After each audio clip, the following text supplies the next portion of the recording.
Hello everyone and welcome to today's Explainer. I am so excited for this one because we are doing something a little different today. A highly interactive historical quiz challenge. We aren't just going to passively explore facts, we are going to actively test your knowledge. I want you to picture this. We are traveling roughly 4,500 years back in time, stepping right onto the dusty, sun-baked earth of South Asia's greatest ancient urban society. I'm talking about the Harappan Civilization. Now, the rules for our journey are super simple. I'm going to toss out a question. I want you to listen to the options, take a quick pause to mentally lock in your guess, and then boom, we'll reveal the correct answer and the fascinating story behind it together. This is all about active learning. Ready to dig up some history? Let's get started. Okay, let's kick things off with round one, discovery and timeline. Let's dive into this with our very first challenge. In which year was the Harappan Civilization first officially discovered? Was it A, 1920, B, 1921, C, 1922, or D, 1925? Take a brief second. Got your guess? If you chose B, 1921, you are absolutely correct. It is actually wild to think that it wasn't until the early 20th century that modern archaeologists finally began unearthing the secrets of this lost world, starting right there at the site of Harappa. All right, so now that we know the year was 1921, follow-up question. Who actually made the discovery? Your options are A, Sir John Marshall, B, Rakibaldus Banerjee, C, Dayarm Sani, or D, Alexander Cunningham. The correct answer is C, Dayarm Sani. Now, what's really important to note here is the teamwork involved. While Dayarm Sani was the archaeologist physically leading the groundbreaking excavation on the ground, he was actually doing it under the overarching direction of Sir John Marshall, who was the Director General of the Archaeological Survey of India at the time. This brings us to a two-part question. Which age did this civilization belong to, and what was its exact time period? Think about the materials ancient humans were using. The Harappans belonged to the Bronze Age. They were incredible master metallurgists who figured out how to mix copper and tin to create these really strong bronze tools and artifacts. And as for the timeline, well, thanks to modern carbon-14 dating, we can confidently pinpoint their peak era, their absolute golden age, to right between 2500 and 1750 BCE. Moving right along, here's a question about what we actually call these people. What is the most appropriate, formally accepted name for this society? Is it A, the Harappan Civilization, B, the Indus Civilization, C, the Indus Valley Civilization, or D, all of the above? The correct answer is A, the Harappan Civilization. You'll hear the other names used casually all the time for sure, but there is a strict rule in archaeology. A culture is officially named after the very first site where it was discovered. Since Harappa was site number 1 in 1921, Harappan Civilization is the most accurate academic term. Let's move to and see how this builds in round 2, major sites and geography. Imagine you're looking at a map of ancient South Asia from above. What was the geographic shape of the Harappan civilization's expansion? Was their footprint A, square, B, rectangular, C, triangular, or D, circular? It was triangular. If you actually plot the outermost boundaries of their settlements, stretching from the borders of modern-day Iran in the west, way up into Afghanistan, and down through western India, and you draw lines connecting them, it forms this massive, distinct triangular shape covering over 1 million square kilometers. Okay, time for a rapid-fire matching round for 4 major archaeological sites. We have Surkotada, Kalibangan, Lothal, and Rangpur. First up, Surkotada is famous because horse remains were found there, which, by the way, is a highly debated topic in ancient history. Next, Kalibangan is located in the modern Indian state of Rajasthan. Third, Lothal is just incredible. It boasts a massive ancient dockyard, absolutely proving they were seafaring traders. And finally, Rangpur is located down in the Saurashtra region of Gujarat, which was a major cultural hub of the era. Here is a question that often trips people up because the answer has totally changed with modern archaeology. Which is the largest site of the Indus Valley Civilization?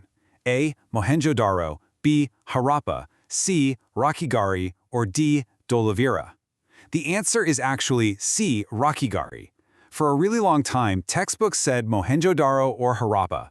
But recent, incredibly expansive excavations in Rakhigarhi, located in modern-day Haryana, India, have revealed a sprawling metropolis that makes it the largest known Harappan site to date.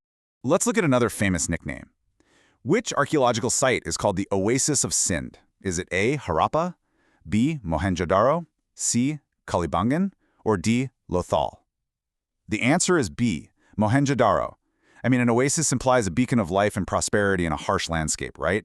Mohenjo-Daro earned this title because it was just an incredibly prosperous, thriving, and wealthy city that really stood out as the jewel of the Sindh region. Let's pivot to daily life in round 3, urban planning and society. Let's start with the basics of their lifestyle.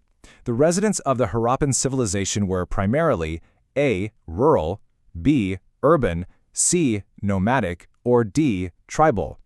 The answer is B. urban. While they certainly relied on farmers in the countryside to feed the population, the absolute defining characteristic of the Harappan people is that they were master city builders. They lived in these densely populated, meticulously planned urban centers. Speaking of their cities, how exactly did they organize them? What method was adopted for the layout of houses and streets? A. Lotus shape, B. Circular, C. Grid system, or D. Triangular? The answer is C, the grid system. This is a massive hallmark of their advanced engineering. Thousands of years before modern city planning was even a thought, their main roads perfectly intersected at right angles, creating neatly organized city blocks. So, the crucial point is, with such perfectly organized cities, what kind of society actually lived in them? What was the social system of the Harappan people like? A. Egalitarian, B. Slave labor-based, C. Varna-based, or D. caste-based? Astonishingly, the answer is A. Egalitarian. This is mind-blowing for the ancient world. Unlike Egypt or Mesopotamia, archaeologists haven't found massive royal palaces or giant monuments to supreme rulers. Instead, they find widespread evidence of a relatively equal society where wealth and civic amenities, like their famous indoor drainage systems, were shared widely among the population. All right, final stretch. Round 4, culture, religion, and art. Before we get into the art, I have a quick translation question for you. What is the literal translation of the name Mohenjo-Daro? Is it the mound of the living, the mound of slaves, or the mound of the dead? In the Sindhi language, Mohenjo-Daro tragically translates to mound of the dead. It's a really haunting name, given long after the city fell into ruin, referring to the literal physical mounds of ancient debris left behind. To sustain massive urban centers, you obviously need serious agriculture. What was the main crop of the Harappans? A. Wheat and barley, B. Rice and corn, C. Millet and ragi, or D. Sugarcane and cotton? The correct answer is A. Wheat and barley. When excavating these grid-like cities, archaeologists actually found massive, centralized granaries holding the extensive stores of wheat and barley that fed thousands and thousands of urban dwellers. Next up, let's talk about their economy and currency. What material was mainly used in manufacturing Harappan seals, which they heavily used for trade and identification? A. Terracotta, B. Bronze, C. Copper, or D. Iron? The answer is A. Terracotta. More specifically, they used a very soft clay called steatite or soapstone, which they could intricately carve with these amazing animal figures and their still undeciphered script, right before baking it completely hard. And this brilliantly illustrates our next point. Those very same seals give us huge clues about their religion.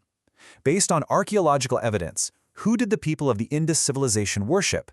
A. Indra, B. Brahma, C. Pashupati, or D. Vishnu? The answer is C. Pashupati.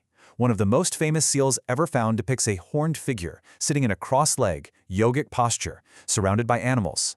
Historians widely believe this represents Pashupati, a sort of proto-Shiva figure, which highlights the incredibly deep roots of later regional spiritual traditions. Okay, our final quiz question is about their most famous piece of art. Where was the iconic bronze statue of a dancing girl found?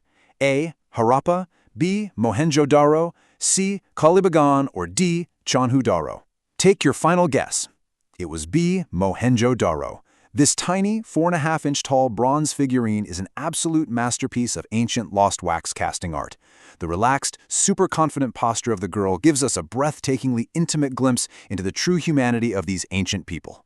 As we wrap up this explainer, we really have to step back and ask, how did a 4,500-year-old society achieve perfect grid cities and egalitarian living, especially when so much of the rest of the ancient world was ruled by absolute despots and chaotic expansion?